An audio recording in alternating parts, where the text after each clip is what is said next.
आता रेकी स्वतः घेणं म्हणजे काय, तर just put your hands with intention. आता दुसऱ्याला रेकी देण्यासाठी आपण हात ठेवणार आहे, तसंच स्वतःला रेकी देण्यासाठी हात ठेवायचे. म्हणजे माझ्या पोटात दुखतंय तर पोटावर हात ठेवायचे. नॉट नेसेसरी चक्रांपासून सुरू करणं. हा सांगते. तर ह्या चक्रापासून सुरू करा, असं घ्या तसं घ्या, no restrictions are there. Okay, तुम्ही कुठेही सुरू करू शकता, कुठेही संपवू शकता. तुम्ही या चार्ट प्रमाणे सगळ्या ओळीने 24च्या 24 पॉइंट्सना रेकी घेताय, इट इज ओके.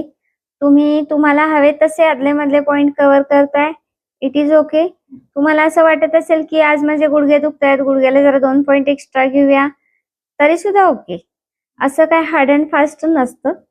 जनरली आपल्याला तिथेच हात ठेवायची इच्छा होते जिथं गरज आहे. काही वेळेला असंही होतं की काही काही माणसं फक्त हात चक्राला रेकी घेतात, मग सगळे पॉइंट तिथेच घेतात. असं नेसेसरी नाही, पण 24 पॉइंट्स कव्हर करताय. बरेचदा असं होतं ना की हाताला सेन्सेशन्स येत नाहीत किंवा कळत नाही आहे किंवा कन्फ्युजन होतं. हा वे पकडायचा, 24 पॉइंट्स घ्यायचे, संपला विषय. एका वेळेला तुम्हाला सगळे घ्यायचे तसं नाही, ऍट ए स्ट्रेच तुम्ही डिव्हाइड करून घेऊ शकता. जर तुम्ही रात्री 9:30ला बसता आहात तर जे जे लोक बसलेले आहेत ते एका कलेक्टिव्ह कॉन्शियसनेस मध्ये ना जुळलेले असतात आणि तेव्हा तो एनर्जीचा फ्लो ऑटोमॅटिकली वाढलेला असतो. म्हणजे बघा, मी आता हिला रेकी देणार आहे, तर मी एकटी रेकी देताना आणि आपण 5 जण मिळून रेकी देताना फरक जाणवतो लगेच एनर्जीमध्ये. म्हणजे 5 माणसं तुम्हाला रेकी द्यायला बसलेत, एकदम असं सडन रिलीफ येतो. कारण 5 ठिकाणहून पाण्याचा हौद भरणं चालू आहे, तो लगेच भरेल.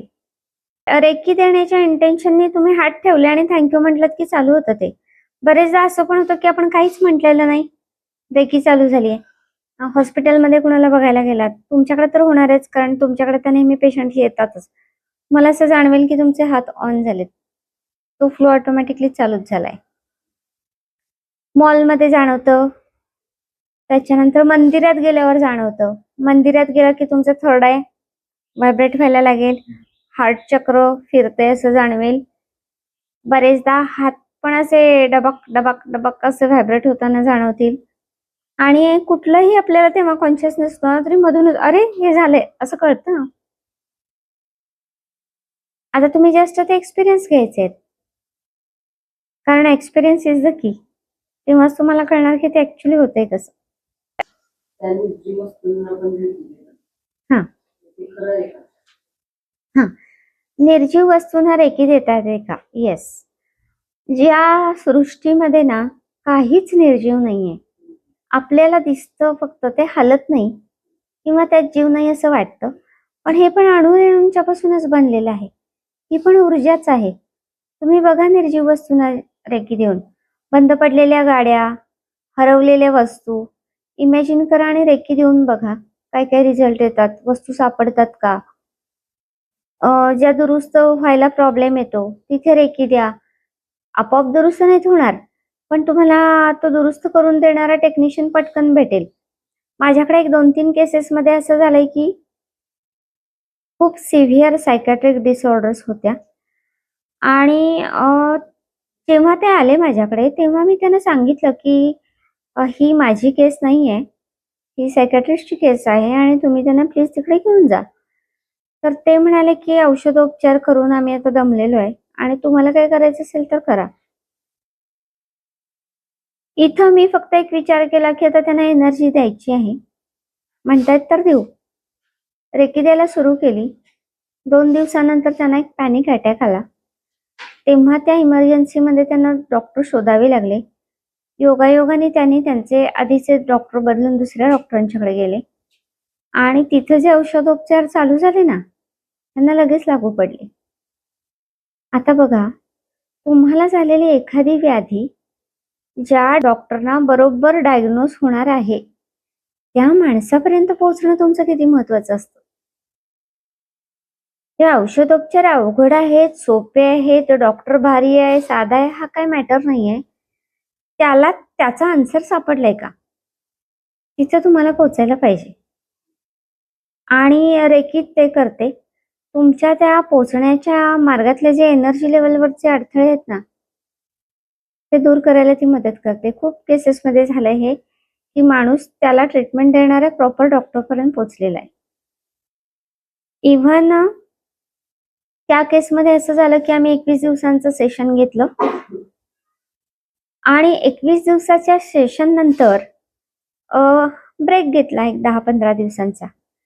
तर डॉक्टरने त्यांना स्वतः सांगितलं, की मॅडम ज्यावेळेला ह्यांना म्हणाले सेशन्स चालू होते, तर औषधांना त्यांच्याकडून मिळणारा रिस्पॉन्स आणि त्यांच्यातली इम्प्रूव्हमेंट खूप फास्ट होती. मग तुम्ही यांना परत रेकी चालू करा असं त्यांनी स्वतः सांगितलं. त्यांची रेकी चालू केली आणि त्यांच्यात जे आज ट्रिमेंडस लेवलवरती चेंजेस आहेत, म्हणजे गेल्या 6-7 वर्षात जो फरक झाला नाही, तो 3 महिन्यात झालाय. ह्या सुद्धा गोष्टी घडतात.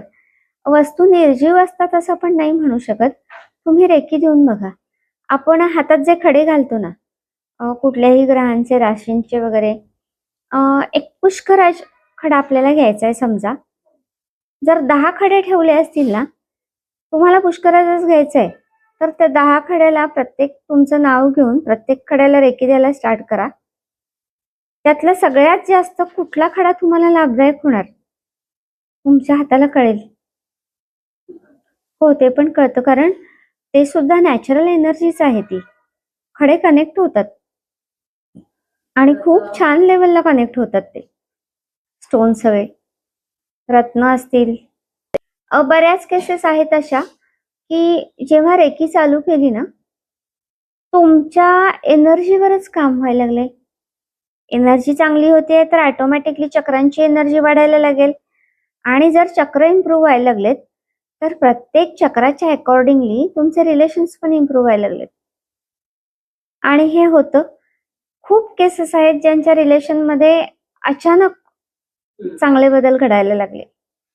जसं मी मगाशी म्हटलं, की हार्ट चक्र ब्लॉसम व्हायला लागलं, ते वातावरण बदलतं तर ते तसं बदलत जातं.